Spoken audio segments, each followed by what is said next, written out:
Hi ಎಲ್ರಿಗೂ ನಮಸ್ಕಾರ. Welcome to my vlog. ಇವತ್ತು ಮಂಡೇ ಆಗಿರೋದ್ರಿಂದ 5:20 ಇದ್ದು ನಾನು ನನ್ನ ಡೈಲಿ ರುಟೀನ್ನ ಶುರು ಮಾಡ್ಕೊಂಡಿದ್ದೀನಿ. ನಾವು ಮನೆ ಮುಂದೆ ಯಾವಾಗಲೂ ತುಂಬಿದ ಕೊಡನ ಇಟ್ಟೇ ಇರ್ತೀವಿ. ಯಾಕೆ ಅಂತಂದ್ರೆ ಮನೆಯಲ್ಲಿ ಒಂದು ಪಾಸಿಟಿವ್ ವೈಬ್ ಇರುತ್ತೆ. ಹಾಗೆ ನನ್ನ ಹಸ್ಬೆಂಡ್ ಹೊರಗಡೆ ಹೋಗ್ಬೇಕಾದ್ರೆ ಆ ತುಂಬಿದ ಕೊಡನ ನೋಡ್ಕೊಂಡು ಹೋದ್ರೆ ಅವ್ರಿಗೆ ಕೂಡ ಒಂದು ಪಾಸಿಟಿವ್ ಎನರ್ಜಿ ಸಿಗುತ್ತೆ. ಹಾಗೆ ಓದ್ ಕೆಲಸ ಎಲ್ಲರೂ ಕೂಡ ಪಾಸಿಟಿವ್ ಆಗಿ ಆಗಿರುತ್ತೆ ಅನ್ನೋದೊಂದು ನಂಬಿಕೆ. ಹಾಗೆ ಅಕ್ವೇರಿಯಂ ನಲ್ಲಿರೋ ಫಿಶ್ಗೂ ಕೂಡ ಫುಡ್ ನ ಹಾಕೊಂತಾ ಇದ್ದೀನಿ. ಇವತ್ತು ಮಂಡೇ ಆಗಿರೋದ್ರಿಂದ ದೇವ್ರ ಪೂಜೆನ ಮಾಡ್ಕೋಬೇಕು ಅಂತ ಹೇಳಿ ಹುಣಸೆ ಹಣ್ಣು, ಉಪ್ಪು ಹಾಗೆ ಬೇಕಿಂಗ್ ಸೋಡಾನ ಹಾಕಿ ಪಾತ್ರೆನ ವಾಶ್ ಮಾಡೋದಕ್ಕೆ ಅಂತ ಹೇಳಿ ಇಡ್ತಾ ಇದ್ದೀನಿ. ಮತ್ತೆ ಅರ್ಶನ ಹಾಕಿ ಮನೇನ ಒರೆಸ್ಕೊಂತಾ ಇದ್ದೀನಿ. ಅವಾಗಲೇ ಇಟ್ಟಿದ್ದಂತಹ ಮಿಕ್ಸ್ ನಿಂದ ಪಾತ್ರೆಗಳನ್ನೆಲ್ಲಾನು ವಾಶ್ ಮಾಡ್ಕೊಂತಾ ಇದ್ದೀನಿ. ಹಾಗೆ ನೈವೇದ್ಯಕ್ಕೆ ಅಂತ ಹೇಳಿ ಪಾಯಸನೂ ಮಾಡ್ಕೊಂಡಿದ್ದೆ. ಇವಾಗ ಪೂಜೆನೂ ಮಾಡ್ಕೊಂತಾ ಇದ್ದೀನಿ. ನಮ್ಮ ಮನೆಯಲ್ಲಿ ಇರೋದು ಇಷ್ಟೇ ಸಿಂಪಲ್ ಆಗಿ ನಾನು ಪೂಜೆ ಮಾಡೋದು.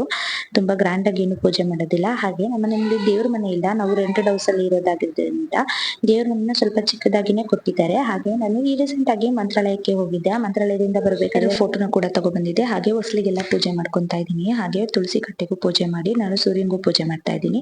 ಇವತ್ತು ಈಸಿ ಪೀಸಿಯಾಗಿ ಮಾಡುವಂತಹ ಪುರಿ ಉಸ್ಲಿನ ಮಾಡ್ಕೊಂಡಿದ್ದೀನಿ. ಯಾಕಂದ್ರೆ ಫಾಸ್ಟ್ ಆಗಿ ಆಗುತ್ತೆ, ಟೈಮ್ ಆಗ್ಬಿಟ್ಟಿತ್ತು.